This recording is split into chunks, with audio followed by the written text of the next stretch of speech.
Welcome back to Fox 12 Now. I'm Greg Nibbler, live here in the Fox 12 Oregon newsroom. Here every weekday, so whichever platform you're watching on, whether it's our website or apps, your mobile app, however you found us, thanks for doing so. We get to have these longer form conversations here on this show. And a conversation that's been around for a long time is the idea and the concept of high-speed rail in the Pacific Northwest. The idea of going from, say, Eugene or Portland to Vancouver. You can do that right now on Amtrak, but what if you could do it really, really fast? That is part of what we're going to be talking about right now with the Cascadia high-speed rail project, something that's been around for a while. We're going to get you all the details, all the discussion on it. We've got Steve Pierre from the Washington State Department of Transportation joining us right now. Steve, thanks for being here. Really appreciate your time. I love talking about these kinds of things and what could be. To give everybody the basics, though, if this is maybe their first time hearing about this, can you tell us about this project and really what it entails?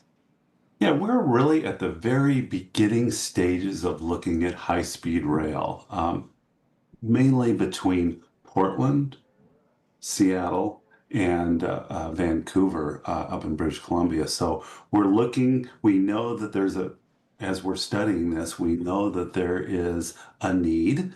And so we're just starting really at a very, very high level and slowly getting more focused as we do our study. So really our goal is to deliver in the next 3 years or so a service development plan, which would maybe study a big swath between those three big entities and look and see what the need is. And so when you're talking about the need, you mean as far as what it would need, like on the infrastructure side of things? Well, there's a couple different ways to look at that. I think what by need, I say we have a system right now. The big system between Portland and Vancouver and through Seattle is I-5, that whole corridor, right? And we know that that is getting really, really congested. And at Washington State Department of Transportation, we're looking to partner with, really, and look at what's going on with air travel. That you had just mentioned Amtrak Cascades, but we know that more than about 98% of trips that go from Portland up to British Columbia is on through automobiles. So we're really looking to see, gee, what else is available? And I think high-speed rail is probably a good option. So high-speed rail could, this seems obvious, but high-speed rail, were it available, would be able to relieve some of that congestion. It would, and it also solves some problems like how do you get quickly from Portland up to Seattle? And there's several different ways, obviously, right? And one of them would be getting on a high-speed rail train, which is, and we define that as 160 miles an hour or faster. So if you've ever been on a high-speed rail, they go really, really fast. But we have to also say, to make these the most effective, we can't have stops, every half an hour, right? So one of the things that we're looking at this study is like, what's the biggest metropolises? What's the best way in general to get between these big areas? So that's what we're kind of doing right now. And going through that study, what are the biggest things? I'm sure there's a lot of them, but what are the biggest things that would need to happen in order to make this an actual reality? Well, we are at the beginning stages. We're doing this service development plan, which is looking at a wide swath of area between Portland and Canada, essentially. Once we do that, it would go into environmental planning and review. And if you ever worked on a project like this, it just takes many, many years to go through all of these different stages. A design, right? How would we design it? And then finally construction. But I think this stage is kind of a fun stage because we're really starting not really with a blank slate, but a pretty blank slate to be able to kind of look at what can get us the most bang for the buck.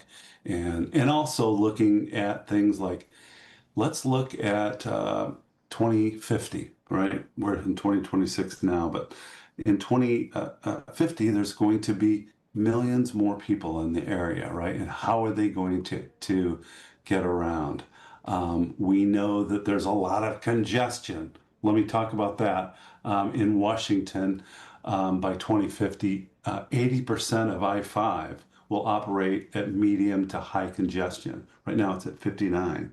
We look at Portland and we say in the next 20 years, 70% of I-5 in Portland will operate with severe congestion compared to what 33% I think in 2019. So there's a lot of little constraints that we're looking at, and we're looking for solutions, and that's what we're doing.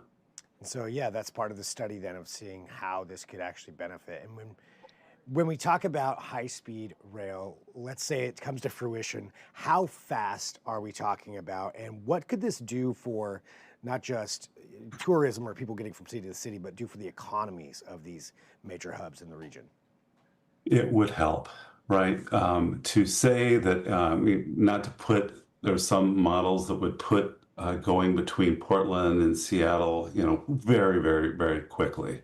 Um, Maybe an hour or more, something like that. That would be a game changer for businesses, people wanting to get places quickly, and also we know that that would be reliable, right? To have one track, we're not going to stop, and so boy, for sure. Air travel, there's some problems sometimes with weather. Automobiles, we know that there are crashes. Amtrak, we there's lots of stops, although that's pretty reliable in and of itself. But high-speed rail would really give us a lot of reliability. Would this be something of building completely new rail lines that would be necessary? Yeah, you would have to have your own dedicated rail, and it has to. We're looking at some of the environmental things, right? What we want to go in as straight a line as possible. We don't want to be going up and down. So that's some of the things we're looking at the area between these metropolitan areas to say what's the best way to get from point A to point B, and it would not be using existing railroad. They're just not built for that.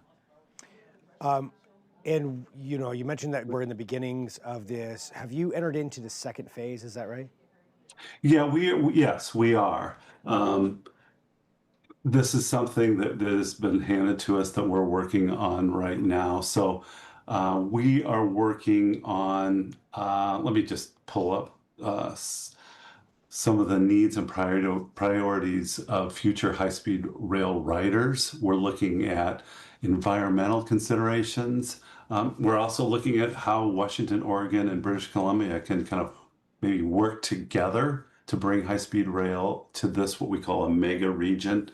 Um, we're looking at different options to fund and finance the project, and some feasible route options connecting these areas. So that's what we're kind of charged at. We're at the beginning stages of that, but it's pretty exciting. And talking about the cost of it, do you have any kind? I mean, I'm sure it's very hard, Yeah, but that's not something, yeah. Is there any no. general idea? In fact, that's something that we're definitely not going to do. That would be for a future phase. So we're not going to identify such things as like cost estimates.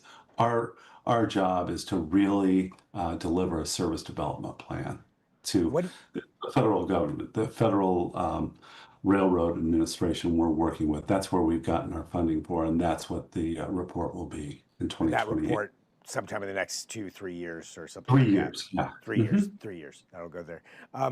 What do you think would be the biggest benefit to people in the Pacific Northwest to have high-speed rail like this between Portland, Seattle, and Vancouver? I really think that it would be to speed things up and to have a reliable and safe trip. To be able to, now I'm in Seattle, right? To be able to go down to Portland, know that there would be a reliable time to start and end. That would be probably a game changer, and probably a game changer for businesses as well. Yeah, I mean, if I could go to Seattle in an hour, I mean that could be an evening. Go up to Seattle for the evening, or Right. or even commute. I would imagine for some people. Exactly. Yeah, amazing. So just to clarify, and what comes next? In the in the close future, we're actually starting to reach out to people. We are having some webinars this fall.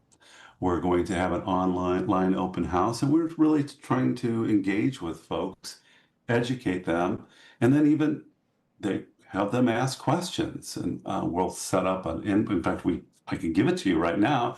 You could send us a question at let me find the website, Cascadia program at wsdot.wa.gov. Send us a line, ask a question. We'll answer it.